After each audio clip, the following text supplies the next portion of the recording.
Hey everybody, Aaron Bishop here on behalf of the Patterns of Life Bible. When you start to dig into the idea of chiasms and how they work, the center chiasm always becomes either a central focus or it becomes the center in which the story revolves around. Oftentimes, the center pericope isn't just a highlight of the story, it's the turning point in a story. It's when things change and everything switches and things become new and they begin to then work their way out in reverse order on the backside of the chiasm. Let me show you what I mean from the book of Samuel. Now, in our modern Bibles, we have both 1st and 2nd Samuel. In the ancient Bible, that wasn't how things worked at all. The books of Samuel were both one scroll. It was the scroll of Samuel. It's a relatively modern convention that we have books of 1st and 2nd Samuel. Originally, it was just one scroll. So the center is not going to be the center of one of those books. Instead, it's going to be the center of the entire work. And so when we find the center of the books of Samuel, we find it in what we would call the book of 2nd Samuel. 2 Samuel chapter 3, verses 6 through 21. This is the center of the works of Samuel, and it seems like a rather innocuous story. Abner defects to David. Okay, so what? Who's Abner? Well, Abner was Saul's general, and Abner was the one who became the general when Saul died and Ishbosheth, Saul's son, decided to take the throne. Abner became his general. On the other side, you have David, and you have his general Joab. And these two were at war with each other through various conflicts leading up to this point. But in chapter 3, Abner, the general of Ishbosheth, decides to defect to David's side. And this pericope gives us some of the background on why that happened and how things were handled in this change of order. So in A and A prime, we see that Israel is at war, that the house of David and the house of Saul, they're fighting each other. But at the very end, they're at peace. These two houses have come together in peace. And so that's rather significant when you see this contrast of this sort in the beginning and the end of pericope. It means that what happens in the center is what causes this change. And usually it is the center part of it that is the moment of change to start off or kick off the new way of being. In B and B prime, we read of Abner's treatment at the hands of a king. In B, it's Abner's treatment at the hands of Ishbosheth. Ishbosheth accuses his general of desiring to sleep with or of having slept with his own concubine. In essence, Ishbosheth is accusing Abner of a coup, because that was one of the things that a person would do when they would take over a nation, is they would take the king's wives and the king's concubines and they would sleep with them.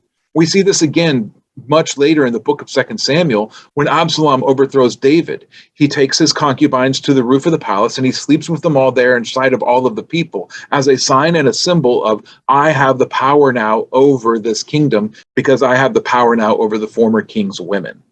And so this symbol is something that we shouldn't disregard. This wasn't just jealousy of a king. Oh, you're sleeping with my concubine. This is an accusation of a coup. And in B prime, when Abner comes to David, how does David meet him? He greets him with a feast. He elevates him to a place of honor. He welcomes him as a friend. Two contrasting ways of a king dealing with Abner. In C and C prime, we see Abner recounting of the promise that God had made to David to set David up as king. In the first one, he's telling Ishbosheth, look, you're going to accuse me of this. You don't appreciate my work I've done for you. Then I'm gone. Really, you're not worth it. In fact, God's promised David that he's going to be king, so I'm going to go on the winning side and you can rot here. In C prime, Abner goes to the people of Israel, the one who are ruled over by Ishbosheth. He goes to the people of the kingdom that he was so recently a general of, and he convinces them to join David because, again, of the promise that God had given David to set up David as the king over all of Israel. And when this occurs, all of Israel is united under David. In D prime, we see Ishbosheth exhibiting weakness. In D, Ishbosheth couldn't answer when he told him of what he was going to do. He had no way of responding. He was weak and impotent in being able to respond to Abner's rebellion. And in D prime, Ishbosheth sends for David's wife. Ishbosheth himself is the one who commands that this central event that turns the tides happen. He's the one who sends the command. It's his own weakness, his own fear. He's seen Abner run away. He's now left without a general. He's left without almost a kingdom at this point, and he's afraid and weakness. And it seems as though he thinks that if he could just give David what he wants, then this will all blow over. And in E, we see the crux of the matter. Under Saul, David had been given Saul's daughter Michal as a bride for the price of 100 Philistine foreskins. It's an odd story, one we don't relate with well in the modern world, but it's one that would have meant something to the people of the ancient Near East. Regardless, after Saul got jealous of David and his popularity and decided to try and hunt David down, and David escaped to the Philistines, Saul took his daughter Michal and married her off to another noble, another man who was friendly to his house. And David's wife, even though he wasn't dead and even though she didn't have a divorce, became another man's wife, which was a huge shame, a huge mark against David. Saul still had power over David as long as this stood. The house of Saul still had power as long as this stood. And so it had to be reversed. In order for David to regain honor, he had to reclaim his wife. And so that's what he did.